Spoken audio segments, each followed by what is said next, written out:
পাহাড় পর্বতের নাম শুনলেই কেবল মনে হয় কঠিন একটা পদার্থ দিয়ে তৈরি একটা জড়বস্তু। পাহাড়ের বুকে কান পেতে শুনেছ কি? তার মধ্যেও প্রাণ আছে। সেও হাসে, কাঁদে, তারও আছে অনুভূতি। ওই যে দূরে ওই পাহাড়টা, ওর গঠনটা দেখো, ঠিক যেন স্লিপিং লেডি। চাঁদনি রাতে ওর দিকে যখন তাকাবে তখন দেখতে পাবে কি সুন্দরভাবে এলো চুলে ওই পাহাড় তরুণী ওর প্রেমিকের জন্য অপেক্ষা করে আছে অনন্তকাল ধরে। ওই পাহাড়ে যখন গ্রীষ্ম আসে তখন চারিদিক রুক্ষতায় ম্লান হয়ে যায়। সমস্ত পাহাড়টা জুড়ে মনে হয় নীরব কান্নায় বুঝিবাও ভেঙে পড়বে। নিস্তব্ধতায় ভরে যায় দিক বিদিক। তখনও ওর অপেক্ষা থামে না।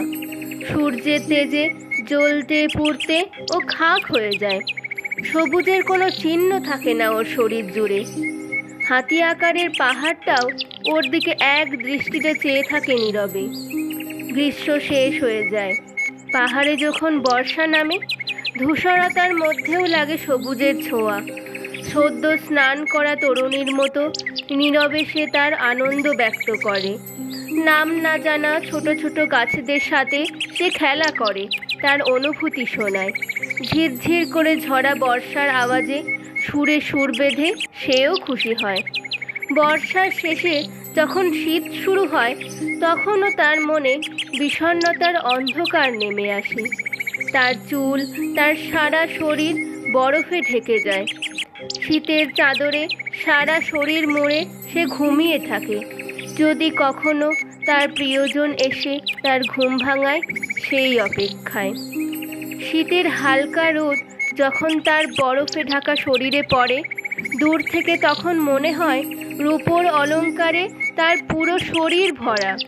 চাঁদনি রাতে চাঁদ যখন তার কপালে চুমু দেয়, ভালোবাসার মোহময় স্পর্শে তার চুলে হাত বোলায়, তখন মনে হয় এই বুঝি সুন্দরী পাহাড় ঘুম থেকে জেগে উঠবে। কিন্তু জাগে না, কারণ সে যে তার প্রেমিকের কাছে প্রতিজ্ঞাবদ্ধ। যতক্ষণ না সে এসে তার ঘুম ভাঙায় ততক্ষণ তাকে ঘুমিয়েই থাকতে হবে। শীতের শেষে বসন্ত এসে কড়া নাড়ে পাহাড়ে। ফুলে ফুলে সেজে ওঠে পাহাড়। নাম না জানা ফুলের অলংকারে তার শরীর সেজে ওঠে। এইবার বুঝি তার প্রেমিকের আসার সময় হলো। মনের খুশিতে অনেক সুন্দর করে সাজে সে। তবুও তার ভালোবাসার জন আসে না কেন? কবে হবে তার প্রতীক্ষার অবসান? চিরজীবী প্রেম আচ্ছন্ন করে রেখেছে এই বিশ্ব সংসারকে। ভালোবাসার শেষ নেই, মৃত্যু নেই, শুধুই আছে অনাদি অনন্তকাল ধরে তার পথ চেয়ে বসে থাকা।